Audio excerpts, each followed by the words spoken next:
Bonjour à tous et bienvenue dans la Brève sportive. Deuxième adversaire de la Côte d'Ivoire dans le groupe F, le Cameroun aborde la 35e édition de la Coupe d'Afrique des Nations avec son statut de géant du football continental. Pays d'Afrique centrale, 5 fois champion d'Afrique, les Lions indomptables figurent parmi les sélections les plus titrées de la compétition. Pour cette campagne marocaine, le sélectionneur fraîchement nommé David Pajou a décidé de se passer de joueurs majeurs tels que Vincent Aboubakar, André Onana ou encore l'attaquant Maxime Choupo-Moting. Des absences compensées par l'arrivée de Bryan Mbeumo et de Carlos Baleba, tous pensionnaires de la première ligue anglaise, appelés à jouer un rôle clé dans la tanière des Lions. La confrontation très attendue entre la Côte d'Ivoire et le Cameroun est programmée pour le dimanche 28 décembre 2025 à partir de 20h. À l'approche de la CAN 2025, Emer Sfaye et son groupe présent à Marbella intensifient la préparation. Ils ont franchi un nouveau palier de la préparation tactique en vue de la compétition. L'accent a été mis sur le renforcement des automatismes, l'organisation collective et les ajustements tactiques dans une ambiance de rigueur où les gardiens de but ont été soumis à des tests de réactivité. Sur le sélectionneur national à quasiment tout son effectif, Sébastien Haller manque encore à l'appel. Selon Ron Jans, l'entraîneur de Utrecht, l'attaquant ivoirien ne souffre d'aucune blessure grave. Désormais, le dernier mot appartient à la FIFA. Les éléphants sont censés rallier Marrakech dans 48 heures où ils affronteront le Mozambique le 24 décembre pour leur entrée en lice dans le groupe F.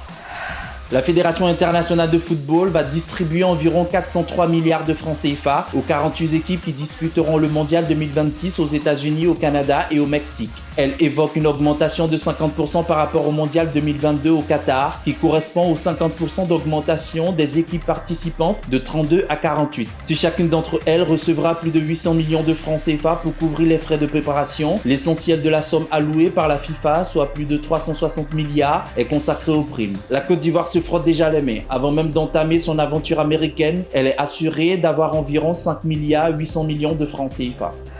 La République démocratique du Congo se dresse sur le chemin des éléphantes U20 dans le cadre du 3e tour des éliminatoires de la Coupe du Monde féminine U20 Zone Afrique. La Côte d'Ivoire affrontera la RD Congo en double confrontation les 7 et 15 février prochains. En prélude de ces rendez-vous décisifs, le sélectionneur Mathieu Esposito et ses joueuses ont bouclé leur 3e stage externe le mercredi 16 décembre dernier. La Coupe du Monde féminine U20 2026 se déroulera en Pologne du 5 au 27 septembre et réunira 24 sélections nationales. Au premier tour des qualifications, la Côte d'Ivoire a éliminé la Gambie avec une victoire 1-0 à l'aller et 5-0 au retour. Au deuxième tour, les éléphantes U20 ont confirmé face au Maroc grâce à une victoire 3-0 à l'aller et un match nul 3-3 au retour.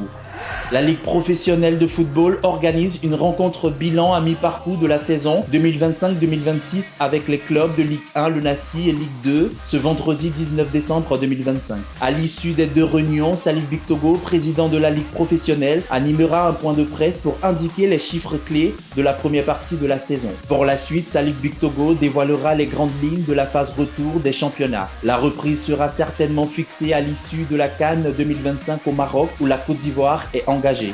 La commune d'Abobo met à l'honneur ses talents sportifs avec la première édition des Awards 2025 des sportives d'Abobo organisée par Talent Ivoire en partenariat avec l'Union des écoles de football d'Abobo UEFA. Cet événement vise à récompenser les athlètes, clubs et acteurs du sport local pour leur engagement, leur talent et leur contribution au rayonnement de la jeunesse abobolaise. Une occasion unique pour célébrer la performance et l'excellence sportive dans l'une des communes les plus dynamiques de la capitale. La CAN, c'est dans 3 jours. Sport Ivoire TV vous laisse apprécier les entrées au stade de quelques pays qualifiés. Pur moment de détente avant la bataille. À demain pour un autre numéro.